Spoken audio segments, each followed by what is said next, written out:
Hello friends, प्रज्ञा smart classes में आप लोगों का स्वागत है। आज हम लोग अपनी कॉम्पिटिटिव साइंस में अगला टॉपिक लेके आए हैं, प्लवन। आशा करते हैं पीछे की क्लास ठीक ठाक रही है, आप लोगों के कोई खास क्वेश्चन हमें सुनने को नहीं मिले, मतलब आप लोगों को सब समझ में आ रहा है, ये माना जा रहा है। तो आज का टॉपिक है प्लवन या फ्लोटेशन। तो फ्लोटेशन जो है तैरना, हम लोग समझते हैं इसको, हम लोग अपने जनरल लैंग्वेज में तैरने के नाम से, स्विमिंग के नाम से जानते हैं। तो इसका उपयोग हम लोग तैरना या तैरते समय कर सकते हैं, स्विमिंग के समय।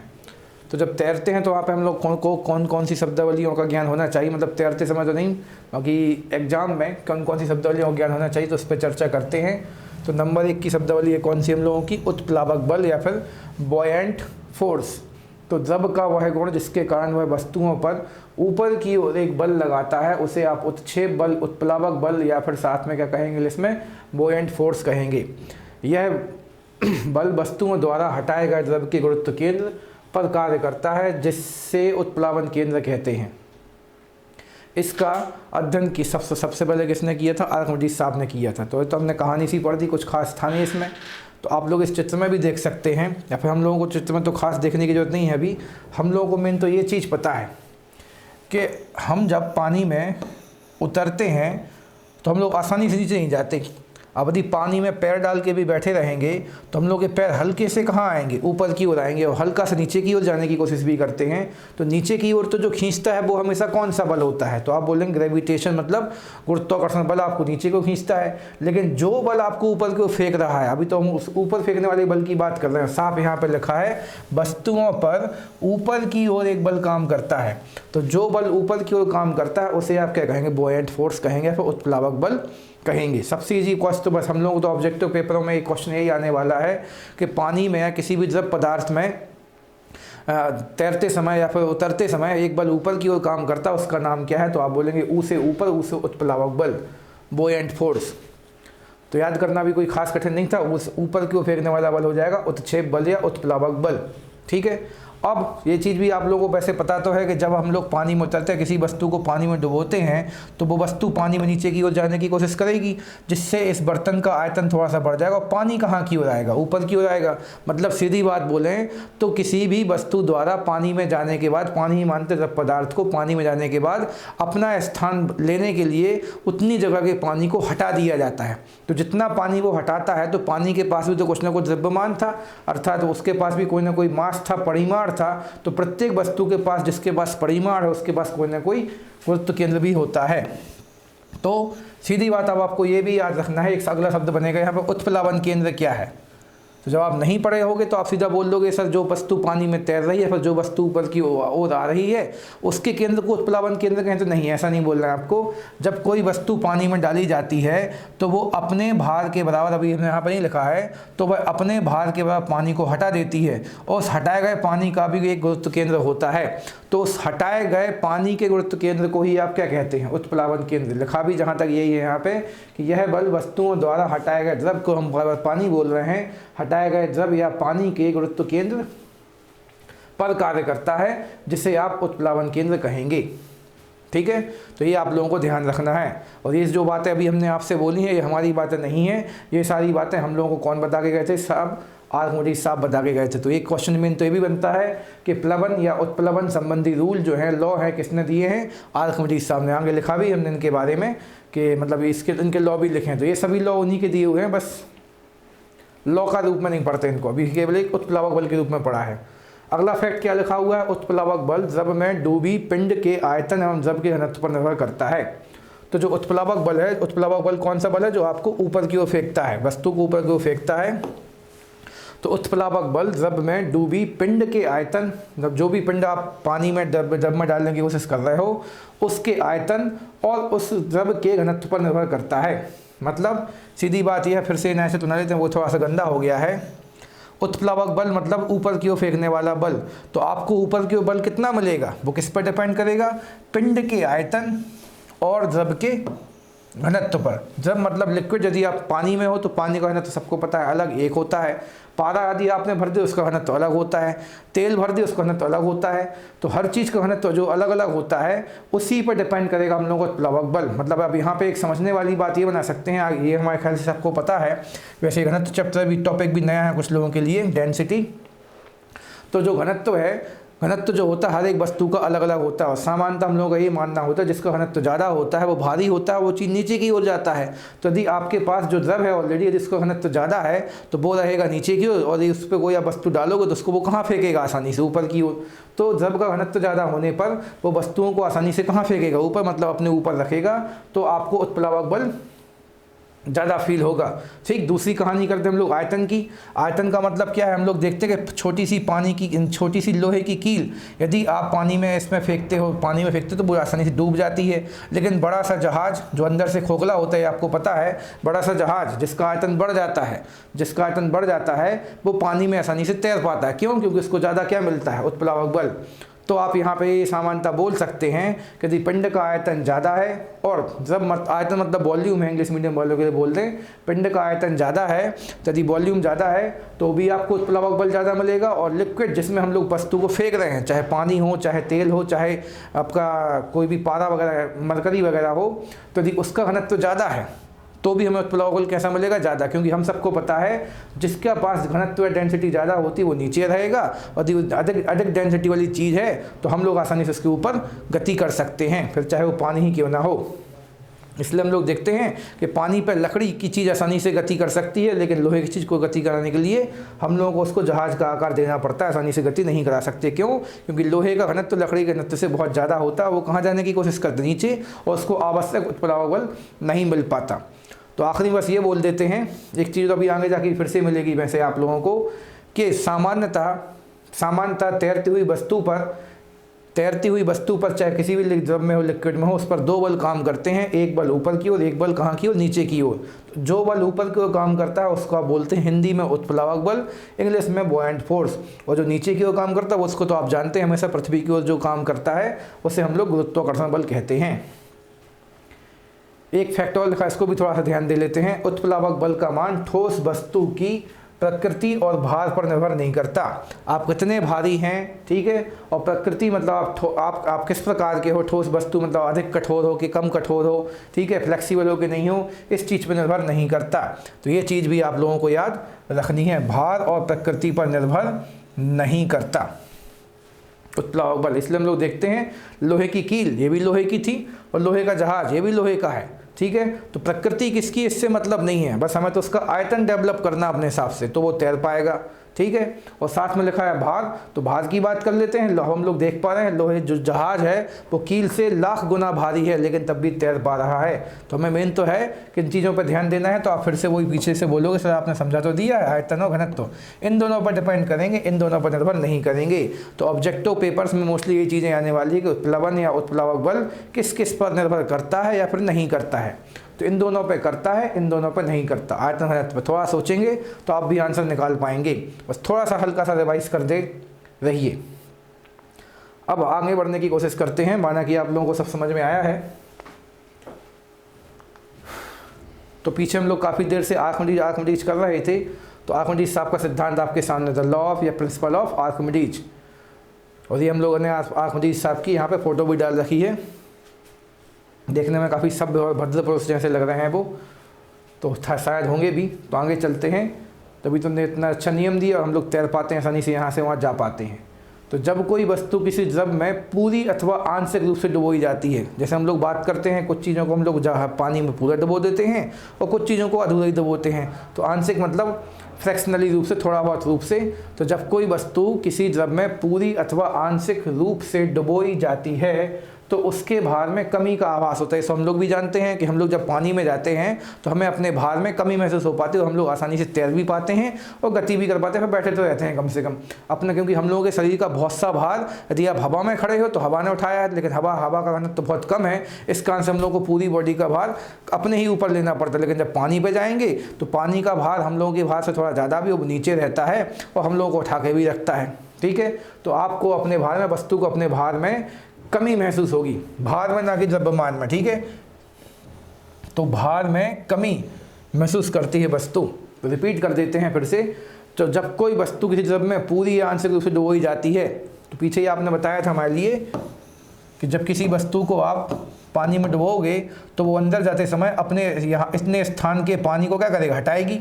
ठीक है, तो जो कितना पानी हटाएगा तो वो किस पर डिपेंड करता है, भार में, और साथ में उसको अपने भार में भी कमी महसूस होगी। तो ये हटाया गया पानी और ये और अपने भार में कमी दोनों आपस में कैसे होते हैं, बराबर होते हैं। तो भार में है आभासी कमी वस्तु द्वारा हटाए गए द्रव्य के भार के बराबर होती है। ठीक है, टॉपिक काफ़ी इजी है, इसलिए हमने देखा आप लोगों ने कि हमने पहले पढ़ा नहीं, सीधा समझाने का मन हो गया। तो एक बार फ्लो में पढ़ देते हैं और फिर से समझ लेते हैं। जब कोई वस्तु किसी द्रव में पूरी अथवा आंशिक रूप से होल या फिर फ्रैक्शनली रूप से डुबोई जाती है, डिप की जाती है, तो उसके भार में कमी का आभास होता है। और भार में जो कमी आई है, ठीक है, स्कार्सिटी आई है, ठीक है, वह कमी वस्तु द्वारा हटाए गए द्रव्य के भार के बराबर होती है। तो मान लीजिए हमारा वेट 80 kg है, इतना दिख भी रहा होगा शायद आप लोगों को, 80 kg। और जब हम पानी में जाएंगे तो हमें अपना भार जो है मान लीजिए 70 kg प्रतीत हो रहा है। इसका अर्थ क्या है, हमने यहाँ पर जो पानी हटाया वो कितना पानी हटा दिया, 10 kg के आसपास पानी हमने हटा दिया है, पूरा नहीं हटा पाते। ठीक है, जितना हटाओगे उतना आपको भार में कमी महसूस होगी। बाकी कोशिश हम लोग करते हैं जितना हम लोग का भार उतना हटाने की, जिससे हम लोग आसानी से तैर पाएंगे। बाकी ऐसा संभव हो नहीं पाता, क्योंकि हम लोगों का घनत्व तो कैसा है, कम है, और पानी का घनत्व तो कैसा है, ज़्यादा है। अगले पॉइंट पे चलते हैं। तो आर्किमिडीज का सिद्धांत हम लोगों ने पढ़ लिया, तो उसी सिद्धांत पे कुछ नियम बनाया गया, तो इसी को हम लोग बोलते हैं प्लवन का नियम या फिर लॉ ऑफ फ्लोटेशन। तो ये भी मान सकते हैं आप, आर्किमिडीज साहब ने ही दिए हैं। ठीक है, तो वो नियम सामान्यतः 2 मिलते हैं, बाकी इनकी संख्या निश्चित नहीं है, इसलिए हमने गिनती नहीं लिखी है यहाँ पे। तो संतुलित अवस्था में तैरने पर वस्तु अपने भार के बराबर द्रव्य स्थापित करती है। वो भी आपने ऊपर से उठाया है कि जब आप यहाँ पे जाओगे, ठीक, और यदि आप यहाँ पे स्थिर हो पानी के अंदर भी, तो आप उतना ही पानी हटा दोगे जितना हमारा भार था। ठीक है, तो हम लोग आसानी से वहाँ पे तैर पाएंगे या फिर खड़े भी रह सकते हैं पानी पे। अगला पॉइंट क्या लिखा, ठोस का गुरुत्व लिखना था यहाँ पे। ठोस का गुरुत्व केंद्र जो है, गुरुत्व केंद्र तथा हटाए गए द्रव्य का गुरुत्व केंद्र दोनों एक ही ऊर्ध्वाधर रेखा में होना चाहिए, तो वस्तु आसानी से प्लवन मतलब फ्लोट कर पाएगी।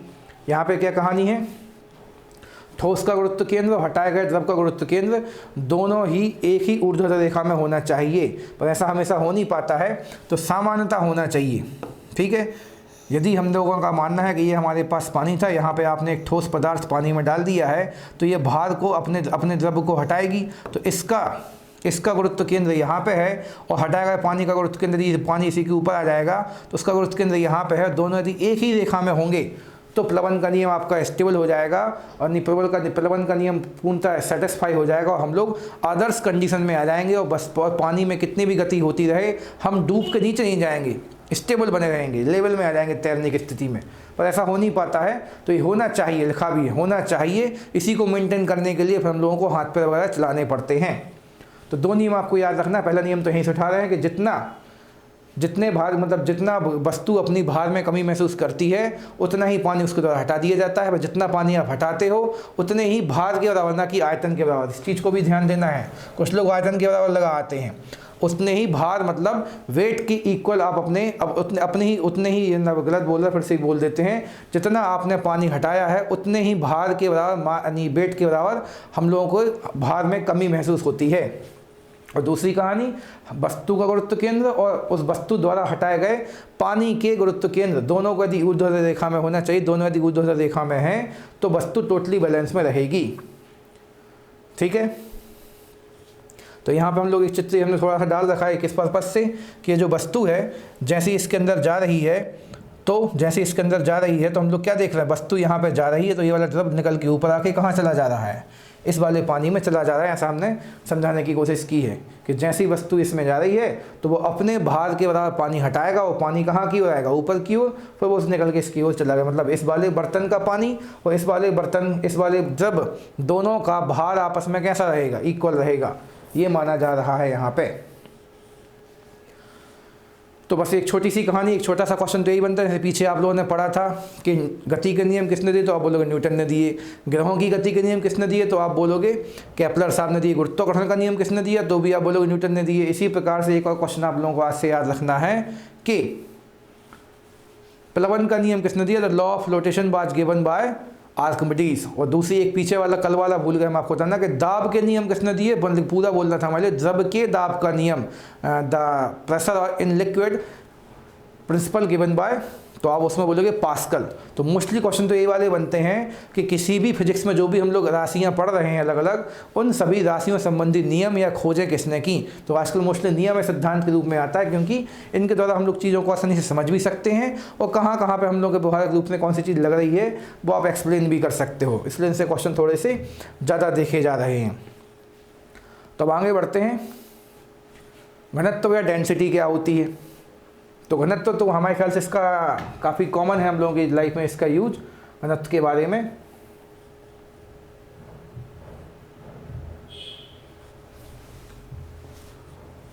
कुछ टेक्निकल मिस्टेक होती रहती हैं तो आप लोगों को ज़्यादा सोचना नहीं है इन चीज़ों के बारे में लेके, मज़ा भी आता है, थोड़ा सा ब्रेक मिल जाता है हमारे लिए। मान लीजिए घनत्व या डेंसिटी क्या है, तो इस वाले शब्द का उपयोग तो बहुत ज़्यादा होता है, डेंसिटी। ठीक है, तो डेंसिटी है क्या, इसकी परिभाषा तो लिखी नहीं हमने यहाँ पे। तो डेंसिटी क्या है, एक निश्चित आयतन में, एक निश्चित आयतन मतलब वॉल्यूम में, एक निश्चित आयतन में अर्थात वॉल्यूम में समाहित द्रव्यमान की संख्या या अणुओं की संख्या को ही हम लोग क्या बोल देते हैं, घनत्व कह देते हैं। जैसे आप लोग यहाँ पर देख पा रहे हैं, इस बॉक्स के रूप में हमने यहाँ पे आपको इसका आयतन दिखाने की कोशिश की है, इसका वॉल्यूम। तो एक निश्चित आयतन में कितने अणु किसी चीज़ के घुस गए, उन सबके द्रव्यमान को ही हम लोग क्या, उन सबके द्रव्यमान और आयतन के अनुपात को ही हम लोग क्या कह देंगे, घनत्व कह देंगे। ठीक है, यदि इन अणुओं की संख्या बढ़ती जाएगी तो द्रव्यमान भी बढ़ता जाएगा और घनत्व भी बढ़ता जाएगा इस प्रकार से। तो सीधी बात है, एक निश्चित आयतन मतलब वॉल्यूम में समाहित अणुओं की संख्या या अणुओं के द्रव्यमान को ही हम लोग क्या कह देते हैं, घनत्व कह देते हैं। इसी कारण से हम लोग फिर देखते हैं कि इसका इस घनत्व या डेंसिटी वर्ड का हम लोग यूज कहाँ कहाँ करते हैं। तो आप बोलोगे सर लोहा जो होता है सोने से हल्का होता है, लोहा जो होता है सोने से हल्का होता है। हल्का होता है इसका अर्थ क्या होता है, यदि आपके पास इतना बड़ा लोहे का टुकड़ा है तो इसका वजन मान लीजिए 2 kg है, और यदि आपके पास इतना ही बड़ा सोने का टुकड़ा है तो उसका वेट जो है अप्रॉक्स 4 से 5 kg निकलने वाला है। ये फिजिक्स केमिस्ट्री में पढ़ेंगे, डेंसिटी से हम लोग याद करेंगे। तो लोहे के जो अणु होते हैं एक निश्चित आयतन में सोने के अणुओं के अपेक्षा थोड़े से कम आएंगे। इस अर्थात आयतन दोनों का निश्चित है लेकिन द्रव्यमान दोनों का कैसा रहेगा, अलग अलग। तो इतने ही आयतन में इसका केवल 2 kg और इसका कितना माल आ जाएगा, 4 kg आ जाएगा। ठीक है, तो आपको घनत्व से बस ये याद रखना है, एक निश्चित आयतन में समाहित अणुओं के द्रव्यमान के अनुपात को ही हम लोग क्या कह देते हैं, घनत्व कह देते हैं। तो यहाँ पर थोड़ा बहुत दिखाने की कोशिश की है हमने। ठीक है, तो अब आगे चलते हैं। यदि इसका हम लोग मात्रक बनाने की कोशिश करेंगे तो हम लोगों को पता है द्रव्यमान का मात्रक क्या होता है, ऐसा ही मात्रक kg होता है, और आयतन का ऐसा ही मात्रक क्या होता है। तो आप बोलेंगे सर मीटर इंटू लंबाई गुणा चौड़ाई गुणा ऊंचाई, वॉल्यूम का फार्मूला होता है। और लंबाई चौड़ाई ऊंचाई लेंथ विड्थ हाइट सबको आप नापते हो मीटर में, और मीटर वहाँ पे कितने बार है, 3 बार। मैथ्स में आप लोगों को क्षेत्रमिति और वॉल्यूम सभी चीज़ें मतलब क्षेत्रमिति और आयतन सब कुछ पढ़ना है, तो वहाँ पे आप लोग इन चीज़ों के मात्रक भी वहाँ से समझ के यहाँ पे उपयोग कर सकते हैं। तो आयतन का ऐसा ही मात्रक बनेगा मीटर क्यूब, लीटर भी होता है वैसे तो, पर वो व्यवहारिक मात्रक है तो मीटर क्यूब। तो इसका घनत्व का ऐसा ही मात्रक क्या निकल के जाएगा, kg पर मीटर क्यूब या kg मीटर -3। अब लेकिन आप लोग बोलोगे हम लोगों ने तो मोस्टली मात्रक कौन सा पढ़ रखा है, तो हम लोग जैसे हम लोगों को याद है कि पृथ्वी का घनत्व या पृथ्वी की डेंसिटी कितनी है, 5.5। पृथ्वी का घनत्व कितना है, 5.5 ग्राम पर सेंटीमीटर क्यूब। तो ये ग्राम पर सेंटीमीटर क्यूब है। इसको हम लोगों ने मतलब इसी एसआई पद्धति के मात्रक इसमें चेंज किया है, पर ये एसआई पद्धति का मात्रक नहीं है, व्यवहारिक मात्रक। क्योंकि मीटर क्यूब का मतलब क्या है, बहुत बड़ा बॉक्स होना। ठीक है, और ग्राम सेंटीमीटर क्यूब का अर्थ क्या है, एक छोटा बॉक्स होना। तो यहाँ पे इसको चित्र बना के थोड़ा सा और समझाने की इच्छा आ गई अचानक से हमारी, तो और थोड़ा एक्सप्लेन कर देते हैं कि घनत्व है क्या। यदि हम इसको बोले ना किलोग्राम पर मीटर क्यूब, तो इस मीटर क्यूब का मतलब है यदि आपके पास कोई बॉक्स ऐसा है जो 1 मीटर लंबा है, 1 मीटर चौड़ा है और 1 मीटर ही कैसा है, ऊंचा है, तो इस 1 मीटर के बॉक्स के अंदर किसी पदार्थ का कितना द्रव्यमान, कितना केजी माल आ गया है। ठीक है, इस 1 बाई 1 मीटर तीनों जगह से 1-1 मीटर लंबा चौड़ा ऊंचा था, तो इस 1-1 मीटर के बॉक्स में आयतन में किसी पदार्थ का कितना द्रव्यमान समाहित है, उसी अनुपात को हम लोग घनत्व कहते हैं। जबकि यहाँ पे आप लोग यहाँ पे 1 मीटर न लेके 1 सेंटीमीटर लेने वाले इस प्रकार से लोगे और बॉक्स इस प्रकार से छोटा सा बनेगा। ठीक है, तो यहाँ पे आप लोग उसको फिर सेंटीमीटर के साथ में आप किलोग्राम ले लेके क्या ले लेंगे, ग्राम ले लेंगे। तो ग्राम को थोड़ा सा आसानी से मेजर किया जा सकता है, क्योंकि 1 मीटर का मतलब तो फिर बहुत बड़ा बॉक्स हो जाएगा, उसको उठा के तौलने में समस्या आएगी। ये छोटे छोटे पार्ट्स लेके तौल लिया जाता है। तो बस आखिरी में इतना बोलेंगे, हमने क्या समझाने की कोशिश की आप लोगों से, ऐसा ही मात्रक ये है, पर हम लोग अपने यहाँ पे व्यवहारिक मात्रक के रूप में ग्राम सेंटीमीटर क्यूब का यूज कर लेते हैं। इसलिए फिलहाल तो आपको फिजिक्स में इस चीज़ को यूज करना, भूगोल वगैरह में, जीके वगैरह में आप लोगों ने ये याद कर रखा कि ब्रह्मांड का सबसे भारी ग्रह पृथ्वी को मानते हैं। क्यों? क्योंकि पृथ्वी का जो द्रव्यमान है, घनत्व है वो सबसे ज़्यादा कितना है, 5.5 के आसपास। अब आगे चलते 2 नंबर पर बुध का है, तो इसका ऐसा ही मात्रक किलोग्राम मीटर -3 फिर मीटर किलोग्राम पर मीटर क्यूब रहेगा। अब अगला टॉपिक है हम लोगों का आपेक्षिक घनत्व फॉर रिलेटिव डेंसिटी। आपेक्षिक में लगी यहाँ पे अपेक्षा, अपेक्षा मतलब होता है तुलना, तो इसको आप तुलनात्मक डेंसिटी भी कह सकते हैं इंग्लिश में, रिलेटिव डेंसिटी। ठीक है, तो अपेक्षा किससे करेंगे हम लोग, तो अपेक्षा करेंगे इसकी पानी से। पानी से क्यों करते हैं? क्योंकि पानी के मामले में ये माना जाता है कि यदि हम लोग, अब ग्राम सेंटीमीटर क्यूब की हमें सहायता लेनी पड़ेगी फिर से, कि यदि हम लोग 1 बाई 1 सेंटीमीटर का 1 बाई 1 सेंटीमीटर का बॉक्स तैयार करते हैं और उसके अंदर पानी भरते हैं, ठीक है, पानी भरते हैं, तो मात्र कितना पानी जाएगा उसके अंदर, तो 1 ग्राम जाएगा। और हम लोगों को ये भी पता है कि पानी जो है पूरी पृथ्वी पर सार्वत्रिक रूप से पाया जाने वाला तत्व है, तत्व नहीं बोलना चाहिए, यौगिक या पदार्थ है, इसलिए सबकी तुलना मोस्टली किससे की जाएगी, पानी से की जाएगी। तो आप यहाँ पे आपेक्षिक घनत्व में याद रखोगे, किसी वस्तु को घनत्व तो आप इस वाले सूत्र से निकालोगे, उसकी तुलना किससे कर देंगे, पानी से। यदि आपसे बोल दिया गया है कि लोहे का आपेक्षिक घनत्व जो है 10 है, इसका मतलब क्या है, यदि किसी बर्तन में आप पानी भरते हो, ठीक है, और लोहा भरते हो, तो उसी वाले बर्तन का भार पानी के भार से कितना गुना होगा, 10 गुना। तो आपेक्षिक घनत्व जो होता है पानी के भार से गुने के रूप में भी व्यक्त किया जा सकता है। ठीक है, तो ऊपर लिखेंगे आप वस्तु का घनत्व, तो नीचे लिखेंगे पानी का घनत्व, वो भी किस तापमान पे। तो ये चीज़ भी आप लोगों को याद रखना है। अभी आगे जाके हम लोग जब ऊष्मा चैप्टर पढ़ेंगे तब ज़्यादा अच्छे से चर्चा करेंगे। तो अभी सीधा फैक्ट के रूप में बोल देते हैं हम आपसे कि पानी जो होता है, पानी की डेंसिटी घनत्व 4 डिग्री सेल्सियस पर सबसे ज़्यादा होती है। उससे थोड़ा यदि आप तापमान कम करोगे या उससे तापमान बढ़ाओगे तो पानी का घनत्व जो होता है घट जाता है, लेकिन सबसे ज़्यादा किस पे होता है, 4 डिग्री सेल्सियस पर। इसलिए आप लोगों ने, कई लोगों ने जिसने पूरी साइंस या फिर कभी पीछे साइंस अच्छे से पढ़ी है तो उन लोगों ने पढ़ा होगा एक टॉपिक कि पानी का असामान्य व्यवहार। इसको असामान्य क्यों बोलते हैं कि सामान्यतः प्रत्येक पदार्थ जो होता है गर्म करने पर फैलता है और ठंडा करने पर सिकुड़ता है, लेकिन पानी के साथ कहानी अलग है कि वो एक स्थिति तक तो गर्म करने पर सिकुड़ता है और फिर वापस गर्म करने पर एक समय बाद फैलने लगता है, मतलब एक समान परिवर्तन देखने को नहीं मिलता।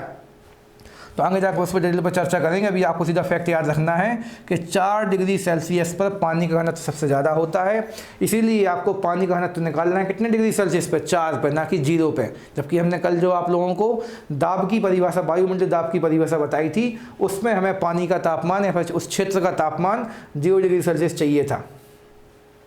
तो आपेक्षिक घनत्व में कुछ नहीं करना आपको, जिस वस्तु का घनत्व आप पानी की अपेक्षा बताना चाहते हो उस वस्तु का घनत्व निकाल लें और नीचे आप पानी का घनत्व कितना ले लेंगे। पानी का घनत्व किस पे लेना है, 4 डिग्री सेल्सियस पे, और पानी का घनत्व 4 डिग्री सेल्सियस पे कितना माना जाता है, तो आप बोलेंगे 1 ग्राम पर सेंटीमीटर क्यूब माना जाता है। तो अपॉन में आपने केवल 1 रखा है, और समझो यहाँ पर लोहा रख दिया, लोहे का हो जाएगा 10, मतलब वो एक डब्बे में आपने 1 किलो पानी भर रखा है, उस पानी के डब्बे को खाली करके उसको पिघला के लोहे से यदि आप भर दोगे तो उसका वजन कितना निकलने वाला है, इस सूत्र के अकॉर्डिंग तो 10 किलोग्राम निकलने वाला है। ये आप लोगों को समझना है। आप अपेक्षा का रिलेशन बता रहे हो पानी का अन्य वस्तुओं के साथ में, तो ये भी बहुत इंपॉर्टेंट है। यहाँ पर 4 डिग्री को बस ज़्यादा याद रखना है आपको, और ये भी याद रखना नीचे क्या होता है, पानी होता है कि वायु होती है, निर्वात। कुछ किताबें ऐसे ऑप्शन देंगे और हम लोग जाल में फंस जाएंगे, गलत करके आ सकते हैं। अगला फैक्ट क्या लिखा है, आपेक्षिक घनत्व तो एक अनुपात है, इट इज अ रेशियो।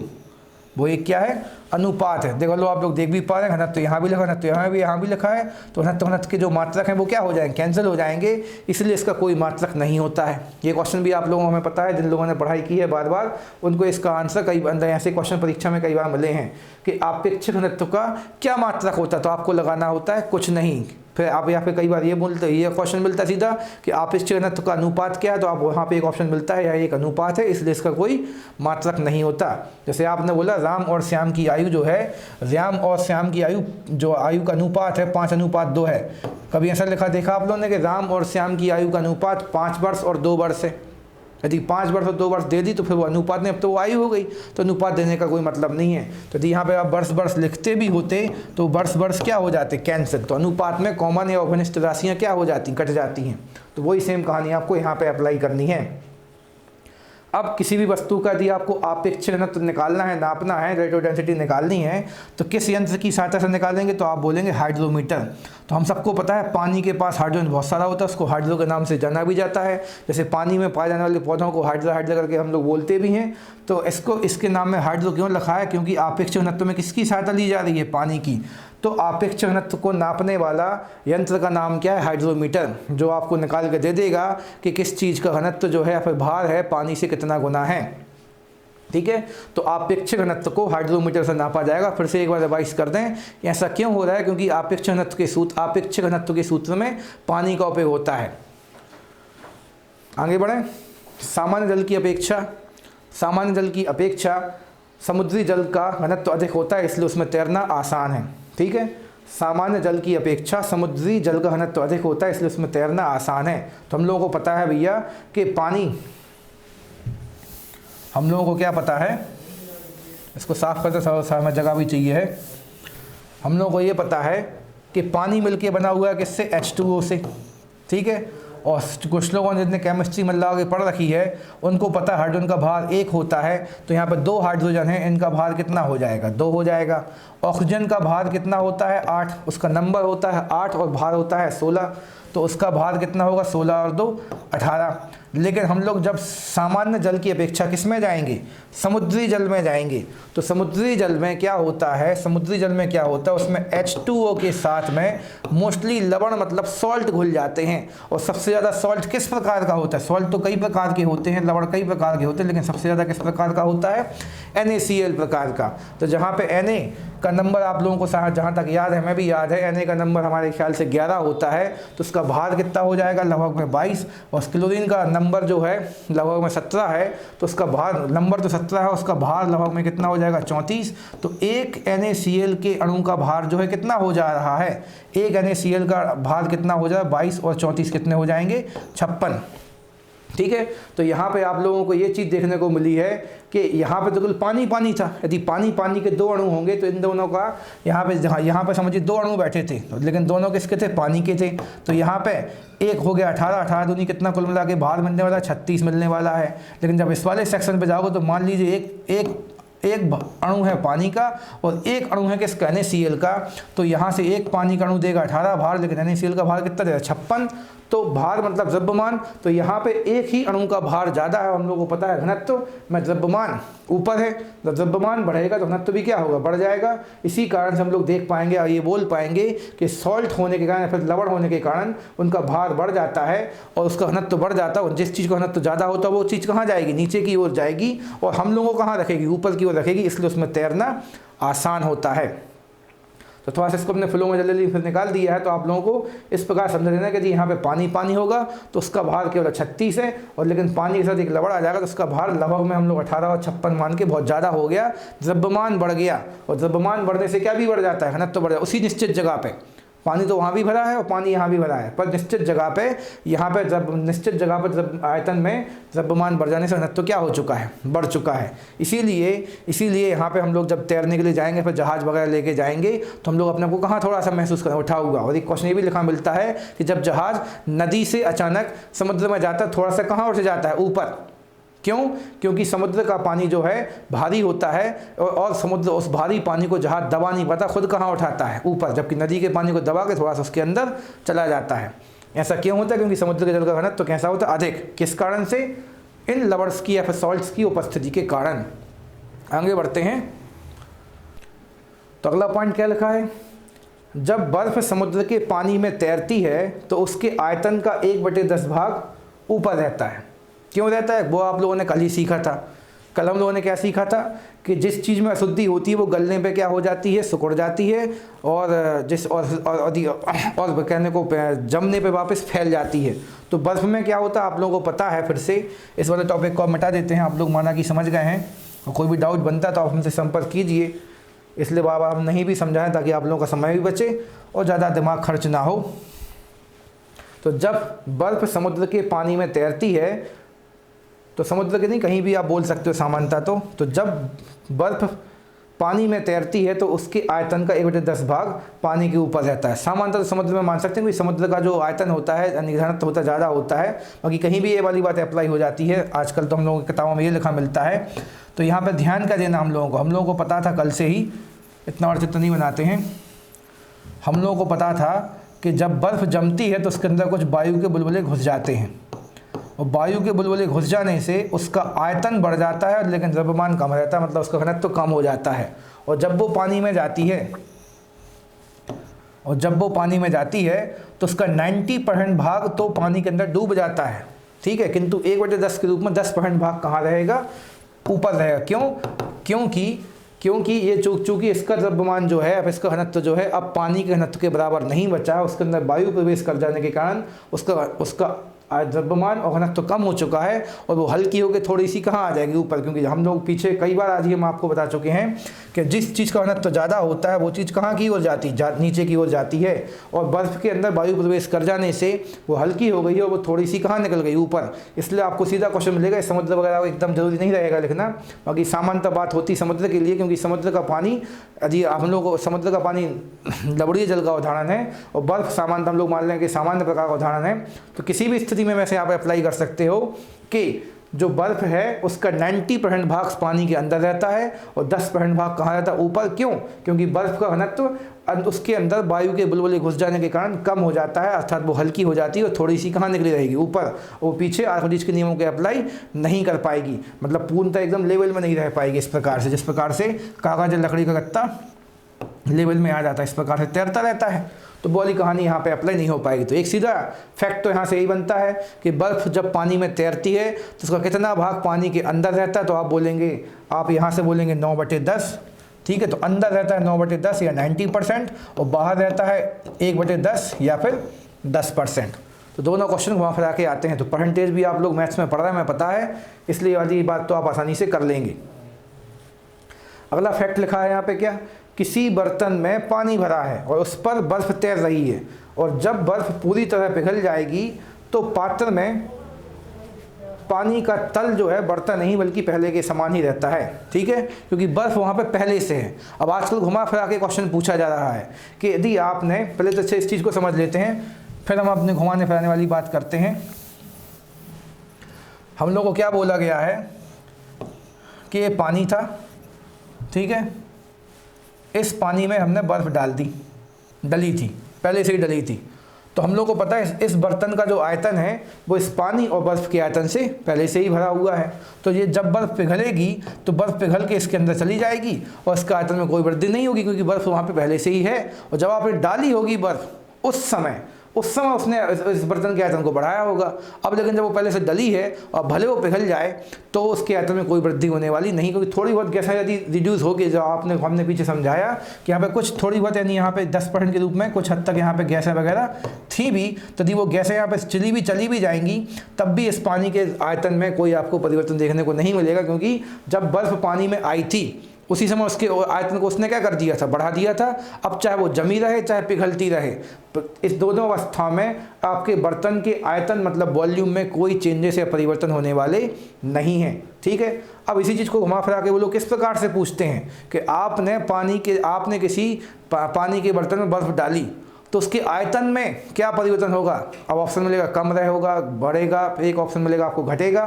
तो अब वहाँ पे हमने क्वेश्चन कैसा पूछा है कि जब डाली तो जैसे ही डालोगे तो अब वो जाएगी, तो बर्फ़ के पास कुछ ना कुछ तो द्रव्यमान है, आयतन है, तो जैसे ही वो वहाँ जाएगा उसके बर्तन के आयतन को क्या कर देगा, बढ़ा देगा।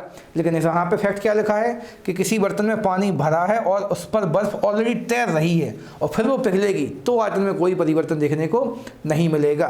ठीक है, सीधी बात, बस आपको ये याद रखना, जब डालेंगे तो वृद्धि होगी और जब पहले से है तो चाहे पिघली हो चाहे जमी हो उसमें कोई परिवर्तन देखने को नहीं मिलेगा। इस प्रकार से हम लोगों के साइंस के क्वेश्चन में रीजनिंग मिला के क्वेश्चन पूछे जा रहे हैं।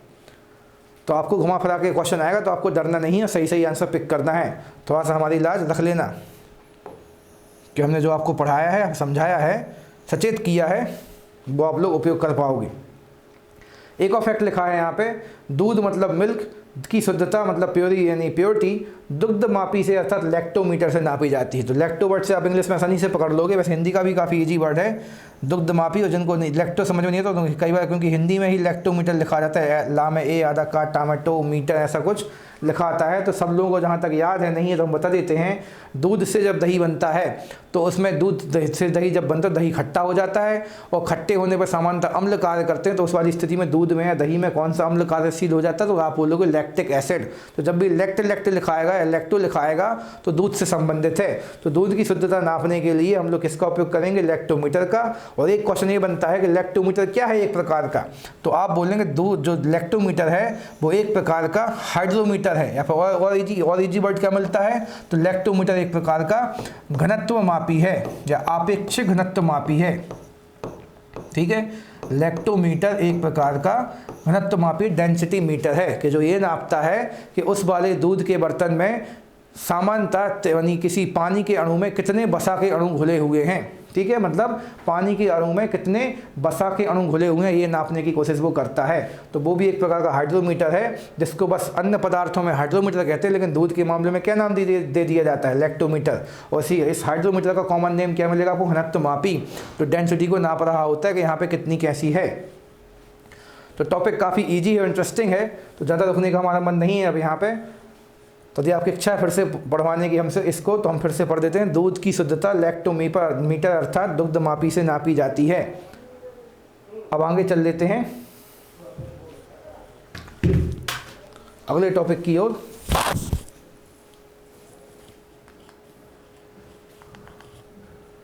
मिथ केंद्र या मेटा सेंटर। मिथ केंद्र को आप लोग इंग्लिश में किस नाम से सुनेंगे,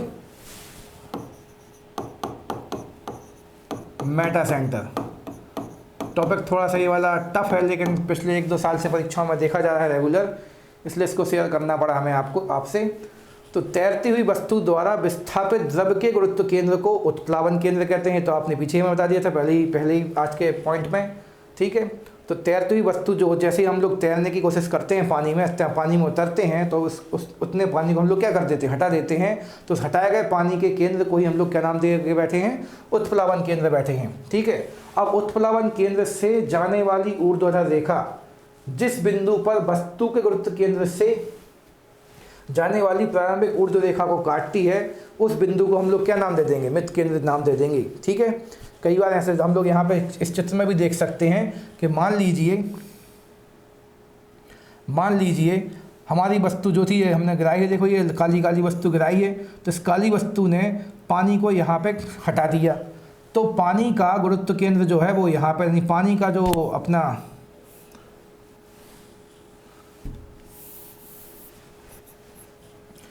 पानी का जो गुरुत्व केंद्र है, यानी पानी का जो गुरुत्व केंद्र है, उत्प्लावन केंद्र है, वो आपका यहाँ पे हो गया। ठीक है, इस साइड ले लेते हैं, यहाँ पे हो गया पानी का उत्प्लावन केंद्र।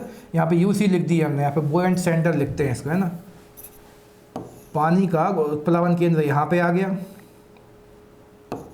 बुओयंट सेंटर, और वस्तु यहीं पे, तो वस्तु का गुरुत्व केंद्र यहाँ पे है। तो इसकी एक रेखा यहाँ से जाएगी, इसकी एक रेखा यहाँ से जाएगी, दोनों जाके कहाँ मिल जाएंगे, यहाँ पे। तो सीधी बात आपको बस इतना याद बोलना है कि जब किसी द्रव्य द्वारा पानी को हटाया जाता है, ठीक है, जब किसी वस्तु द्वारा पानी को हटाया जाता है तो उस हटाए गए पानी का जो उत्प्लावन केंद्र है, हटाए गए पानी का उत्प्लावन केंद्र जो है उससे आप एक सीधी रेखा खींचें, और हम लोग की जो वस्तु है उसका गुरुत्व केंद्र जो है उससे एक सीधी रेखा खींचें। ठीक है, अब सीधे सीधे नहीं बोलना चाहिए। तो गुरुत्व केंद्र की रेखा तो सामान्य सीधी होगी, और उस सीधी रेखा को हम लोग ऐसा लेके जा रहे हैं, इससे आप एक सीधी रेखा मतलब वहाँ से भी इसका तल इस प्रकार से बन जाएगा। तो यहाँ से जब आप लंबवत रेखा खींचेंगे तो दोनों रेखाएं जिस बिंदु पर काटेंगी उस बिंदु को ही हम लोग क्या कह देंगे, मेटा सेंटर या फिर मृत केंद्र कह देंगे। तो सीधी बात है, आपको वहाँ से समझने में दिक्कत हो रही है तो आप आखिरी में से याद रखेंगे कि मृत केंद्र जो होता है, मृत केंद्र जो होता है, उत्प्लावन केंद्र मतलब बॉयंट सेंटर, उत्प्लावन केंद्र व वस्तु के गुरुत्व केंद्र